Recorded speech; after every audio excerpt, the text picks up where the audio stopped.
What's up, Otaku fam? We are back with reactions here for the channel with some more Alpharad. It has been a while since we did an Alpharad video, but I'll be completely honest with you. The reason for that is because we either have other things already on our docket to react to, or Alpharad's videos are really, really long. We already do Spilled Ink, which is already really, really long. And you got 2 ADD. I can't sit still for that long, guys. See, y'all see us do like these videos clearly, like we just sit down and we record them all in bulk and everything. But between videos, we're getting up, we're stretching, we're wrestling, we're playing with the dog back here. I can't sit for 2-hour-long videos back to back. Plus, when you're drinking so much, yeah. Then we gotta pee. There's just all the things.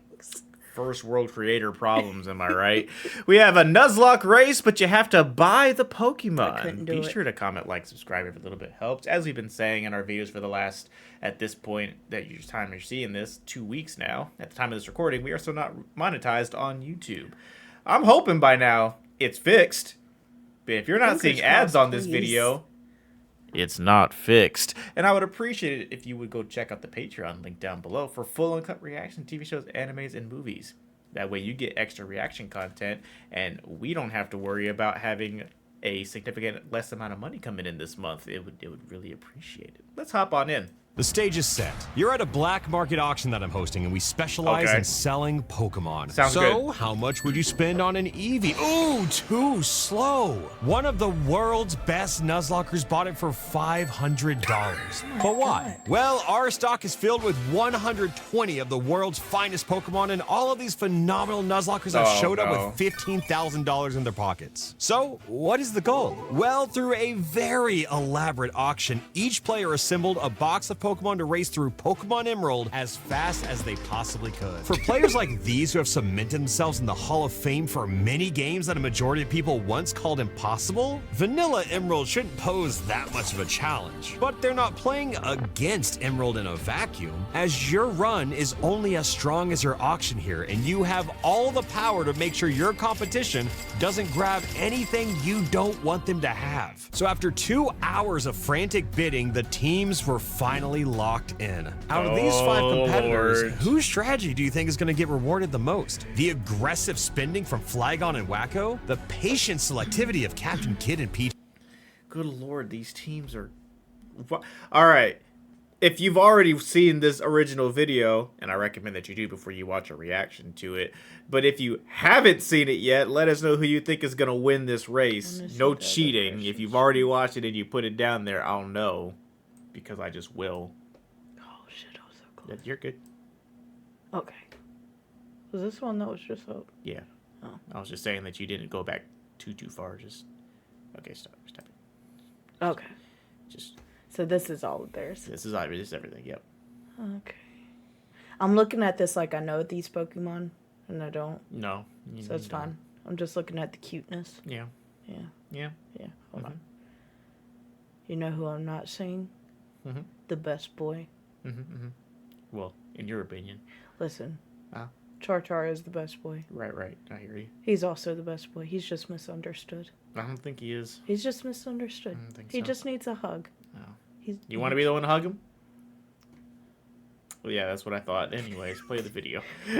Teams were finally locked in. Out of these 5 competitors, whose strategy do you think is going to get rewarded the most? The aggressive spending from Flygon and Wacko? The patient selectivity of Captain Kidd and Peachal? Or the balanced approach from DRXX? Our runners took their place in bed and prepared for the starting countdown before dashing to the computers to set up their opening teams. Sure, they were all playing with hardcore Nuzlocke rules, but pretty quickly, these pros discovered this challenge was more than just solving every battle. A lot of this is about speedrunning more than nuzlocking. It's really just a who's the best Pokemon Emerald speedrunner contest. As someone who has participated in races like these, it's no surprise to me that the first trainer to reach Roxanne was none other than Captain Kidd. His early Whimsicott dominated the early trainers, but that's not the reason he earned his lead. By going through this route with only Whimsicott, he was able to skip this double battle against the twins on the bridge because double battles can't trigger if you only have one Pokemon in your party. Big brain! sweep Roxanne and gave him a significant lead after the first badge. The main challenge of this auction was constructing a box that would be good for the entirety of Hoenn. Pichal had a solid box in theory, but even someone like him realized that his early game was gonna be rough. Almost everything in his box either levels up late or requires an evolution item that can only be found in Lily Cove, which is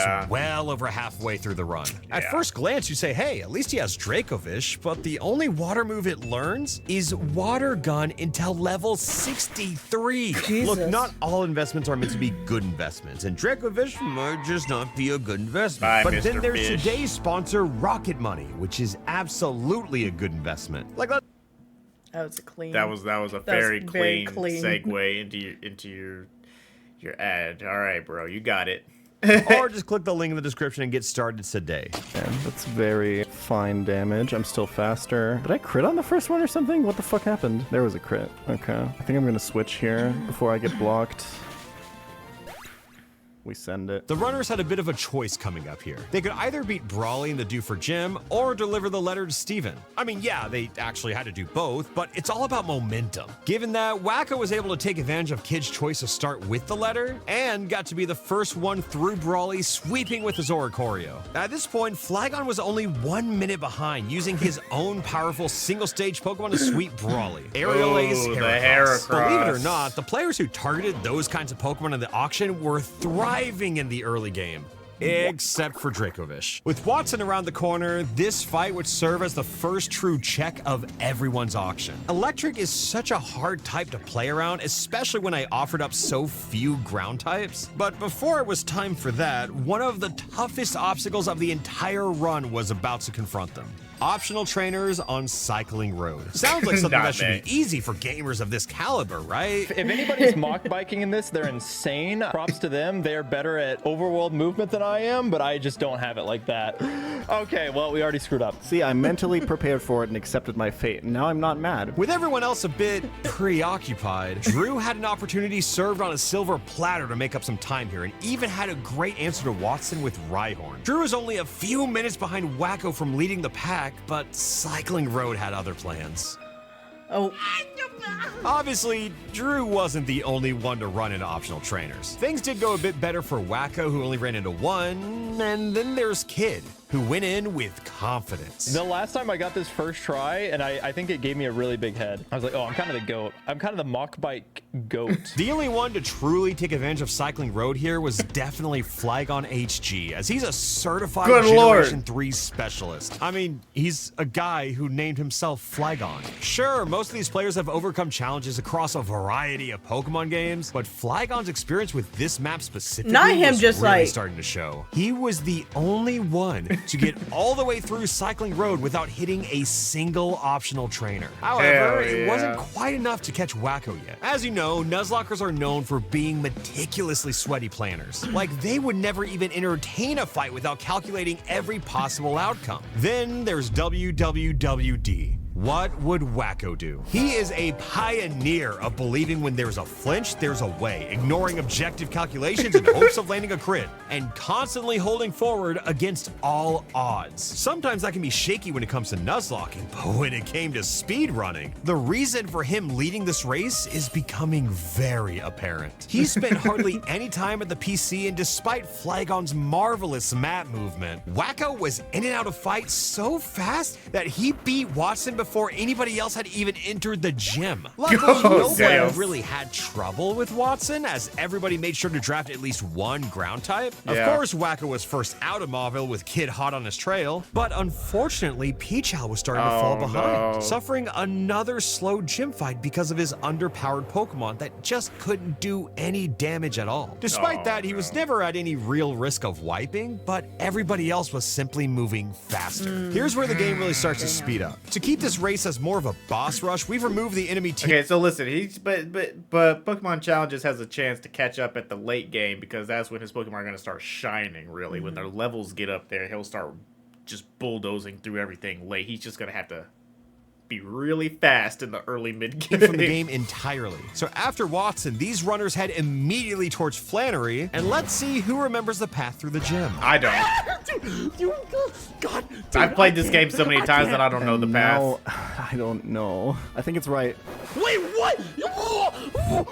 There's no way. There's absolutely no way you just lied to me. Well, that's a huge fucking time loss. For the first time all run, Wacko finally had to head to the PC and set up a new team, which gave Kid the perfect opening to take the lead heading into Flannery. Along with Flygon, this trio navigated Lava Ridge Gym perfectly, and all of them made it to her within 90 seconds of each other. But this fight can slow you down to a crawl. Wacko knew his Duck trio didn't have much to offer after it carried his team through Watson, so after sacrificing it to set up Aerodactyl, he finished Flannery's fight before anybody else. Flygon definitely would have been first if it wasn't for Flannery's Torkoal hitting his Gyarados with a tragic body slam paralysis, but at least Marshall was able to clean up and secure second place. However, Kid got absolutely ruined by Flannery's most annoying tactic: Attract. This did help Drew close the gap caused by his poor gym navigation, and all he had to do to make up time was click Hydro Pump. Boom! And then there was Yon. We all know that his team wasn't at their full power just yet, but I believe he still had a chance to surge with all of those evolutions right around the corner. Back when we were auctioning though, Norman was one of the battles in the forefront of every single person's mind. Yeah. They all knew they needed either a fighting type or a ghost type or just both. But before anyone could even make it to Petalburg, Kid busted out a classic trick for anyone who's ever seen a draft lock before. We, I think, got the only Pokemon in the draft, my absolute goat Kadabra. So we can walk outside,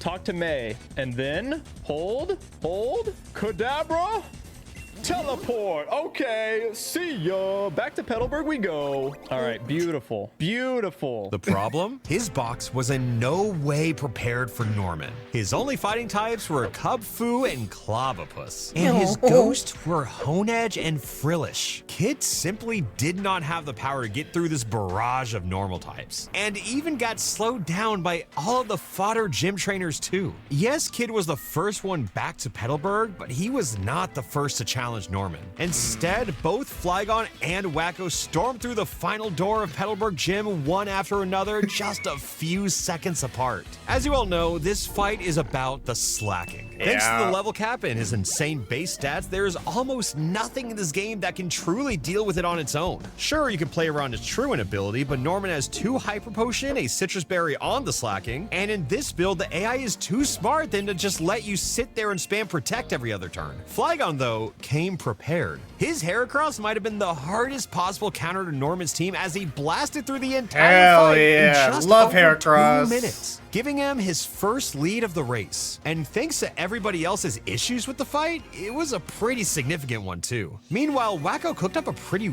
wild line, hoping to slaughter the Slacking with a Beware using Indoor and Flail, but Slacking's yawn ruined it all, forcing him to slow it down. Drew's fighting type pair of Flamigo and Blaze Tauros helped him close the gap on second place, but he still had a few minutes to make up on Flygon. As you can tell, this has become a very competitive race, but despite the big brain teleport, Kid really had nothing for Norman. The teleport play was supposed to give him the lead, but now he was as far behind as ever. Damn. Slowest Norman of my life is now done. It's a long way to Winona's 4-tree gym, but at least no one has to stop by the Weather Institute. After falling way behind at Norman, Kid knew that he had to make a play and fast if he wanted to get back in the race. Unfortunately, I don't think these are the plays he had in mind. I can't believe I've done this. Yeah, because she's going to fight me. Okay, we're not doing that. We're just going to have to go back on Cycling Road, I suppose. I thought I was going to come this way because I knew I wanted to get the... Yeah, no, you should never do this. If I can get a good Cycling Road here, then this won't... Oh my god. Yeah, this is a disaster. If we follow her, this is good. Okay, let's make sure we get the... Yeah, this is a disaster. I would assume that everybody's doing Winona right now. Winona's a tough one because her level cap comes right before when a ton of powerful Pokemon are able to evolve. But at least should serve as the final major obstacle before Peach House time truly gets a shine. Right. Actually, this battle was going to be a big box check for all of the runners. It really came down to who came the most prepared. Pika Pika, Sons of Guns. I think it is gonna go into the Altaria though. Get out of healing range. Get out of healing range. Okay, great. I was hoping that would kill. Aerial Ace, that shouldn't do much. Okay, that's not nothing, but now you're static. Ooh, that sucks for you because Electro Ball's gonna really hurt, isn't it? Don't do it. You freaking, I hate this guy. I hate this guy so much. Just die.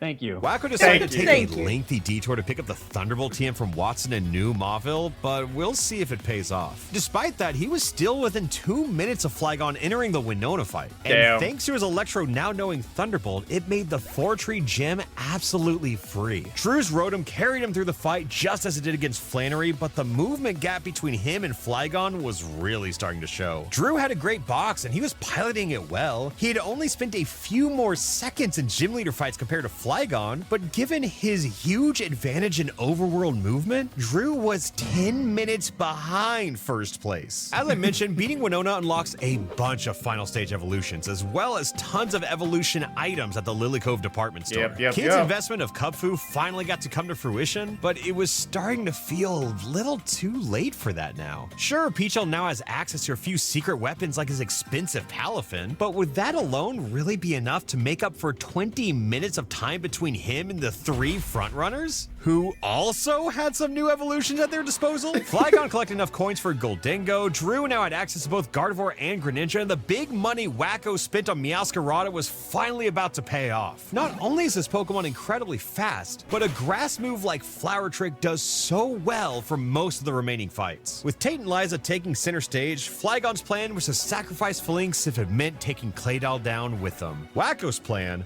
where there's a rock slide, there's a way.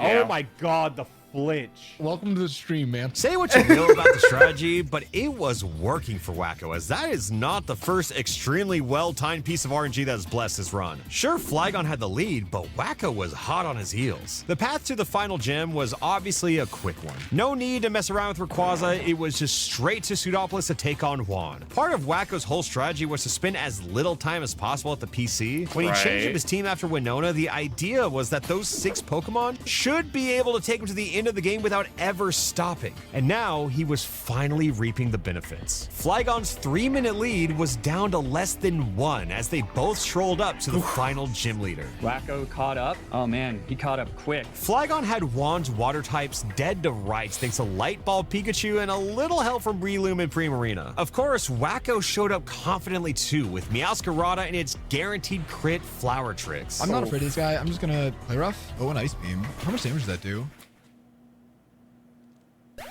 The Lord giveth. It took me a second to realize that was away. his. Wacko had.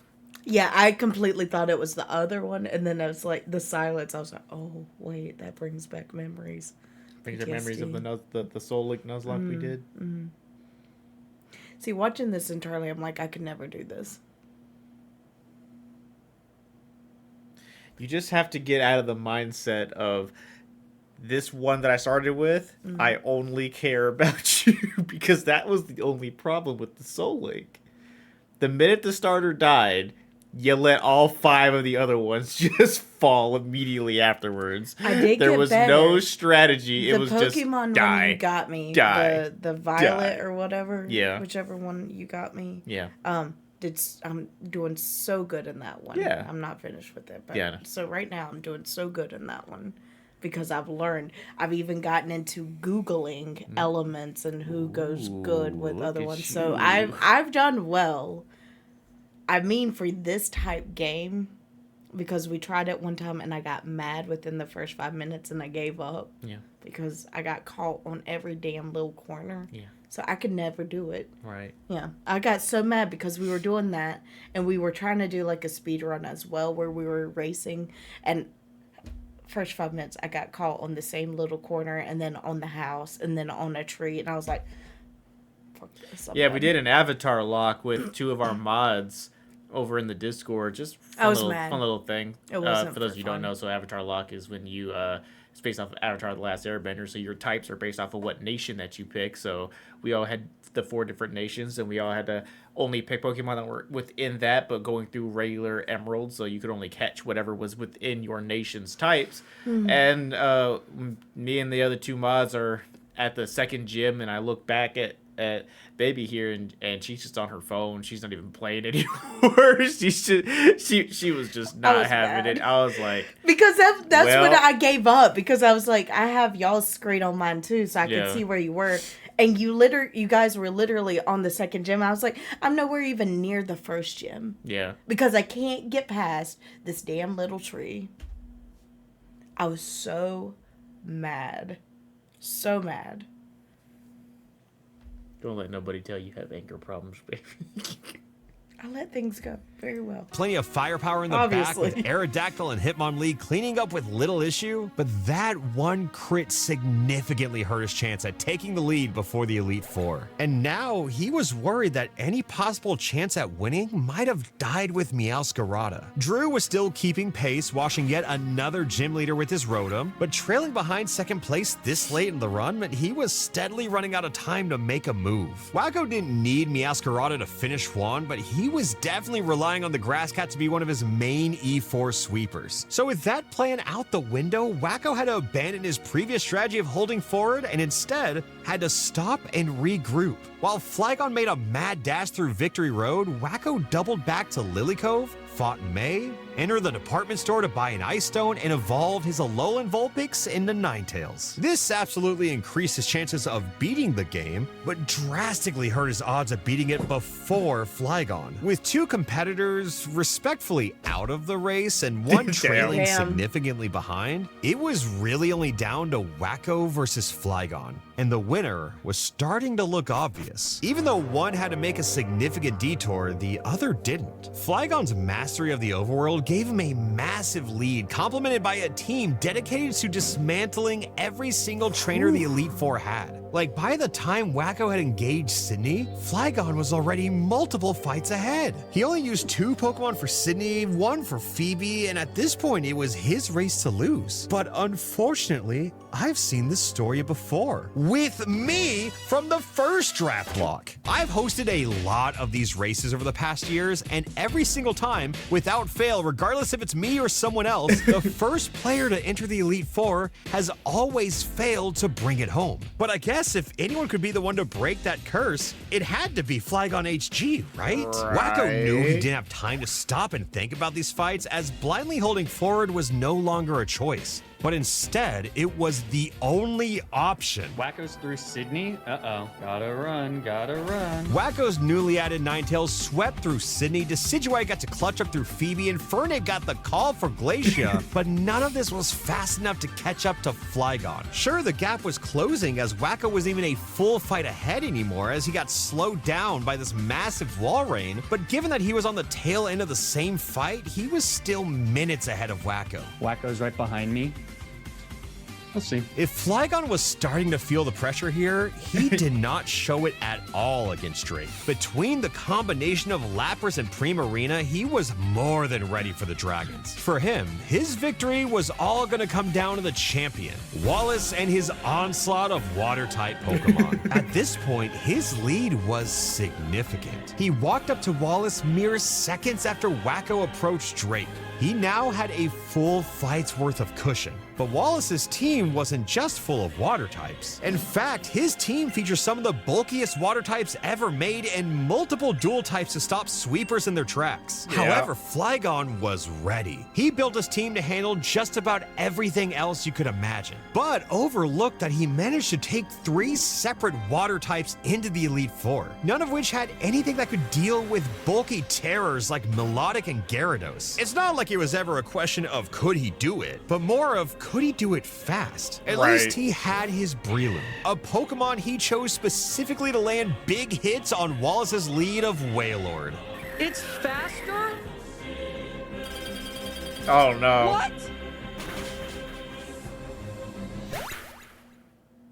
Wild that it just fucking one-shots. Flygon was slowed down to a halt. He had plenty of options for Wallace's team, don't get me wrong. I mean, he could still win simply by stalling if he had to. But this was Wacko's opening, and Drake was doing everything he could to close the door on him. What looked like a Ninetales sweep was stopped by Flygon. The Pokemon, not the Nuzlocke. Outspeeding and killing with a flamethrower. Salamence surely could have swept here, but Flygon paralyzed it with a fatal Dragon Breath. Wacko now had no choice but to sacrifice his Archeops, whose only purpose was apparently to die. But that sacrifice kept his tempo going. All his Decidueye had to do now was sit on the field and mash Leaf Blade. Back to Flygon the Nuzlocker, who had no quick answer to Tentacruel. He was forced to sit in front of it with Goldingo and click recover until Tentacruel was out of Hydro Pumps. Then was only able to attack with Ice Beam. Shadow Ball took it down, but by then, Wacko had also made it to Wallace, and Flygon's lead went down from an entire fight to just one Pokemon. Damn. Unlike Flygon's Breloom, Wacko's Decidueye was bulky enough to withstand a Blizzard from Wailord, taking it down with a combination Leaf Blade and a Sucker Punch. 5 Pokemon left on each side. Flygon was able to claw back the lead, but he was getting How did we get this RNG close? at the worst possible time, with a pair of 2-hit Bullet Seeds from Heracross costing him valuable turns. Meanwhile, Wacko was sacrificing his Infernape to the Melodic just to preserve his own momentum. And now he was able to bring out a Pokemon that hasn't gotten any action throughout the entire Elite Four. Electrode. Remember that questionable pit stop he made to grab the Thunderbolt TM over an hour ago? Yeah, that's about to pay off big time here. Because Flygon only had one electric move on his team that admittedly did take out the Melodic, but wasn't going to help against Wallace's next demon named Wishcash. For Wacko, Decidueye was the obvious answer here, but he was still weak from the Blizzard, and was likely to die on switching. Instead, Wacko pivoted through Salamence to deny Earthquake and gambled it all on the next switch. He didn't even have time to look at what Wishcash's moves were. He just had to believe. Then the fish's fate was sealed with the Leaf Blade knockout, which meant both Wacko and Flygon only had 3 of Wallace's Pokemon remaining. Flygon had a bigger roster, but Wacko was playing undeniably hot. Given that his Electrode couldn't one-shot the Tentacruel, he went for Charge Beam and didn't get the boost. Sludge Bomb took him down low, and he only had a couple attacks left. Luckily, Thunderbolt secured the kill on Tentacruel, leaving just Ludicolo and Gyarados left. So now it was time for the most pivotal switch-in of the entire race. Is this Oh my god, what a good spin! Electrode spent its final attack to take down the Gyarados as Flygon was still stuck dealing with Melodic with no way of bringing it down quickly. Again, it was no question if Flygon would eventually win this fight or not, but was it gonna be before Wacko? The entire fate of this race was now entirely in the hands of Wacko's lone Salamence. All it had to do was win the 1v1 against Ludicolo, the last Pokemon in the back for Wallace. And just like that, he did it. With his back against the wall, Wacko pulled through, secured the win, and found himself in the Hall of Fame. Flygon, of course, finished soon after, and the rest followed over time. However, unlike my normal races, our roster was filled with competitors at heart, and none of them, including Wacko, were fully satisfied with either their draft or how they played. So a few weeks later, they all decided to run do it back. again? Double or nothing. So if you like this one, subscribe, and I'll see you for round. Damn. Wow. We're gonna get the again. round 2. Oh Lord. Oh, I love that one too. Yeah. The one that Yeah, the tink tink. tink tink. Cause Tink it's you. tonk. I love little tink tink. Because it's you. Yeah. Yeah. Yeah. Uh huh. Yeah. So That was what I'm hearing is Intense. always get the Thunderbolt TM. And Noted. Char Char. Who was Char Char on? Char Char was never used. I know, but he was still picked in He the was thing. never used. But he was still He in wasn't somebody's. And no one used him. Well, he was still in somebody's list. So They didn't use him. I bet he was the winning. He wasn't even in the winning team. Well, he was still in somebody's pick. So that Dude, means he contributed nothing. he contributed his Uh-huh. spiritual essence. Well, guys, if you're hyped for the part 2, let us know down I wanna below. see it. And we will see you guys for the next video. Well, Why can I not? Because Char Char doesn't matter right now. Char Char matters.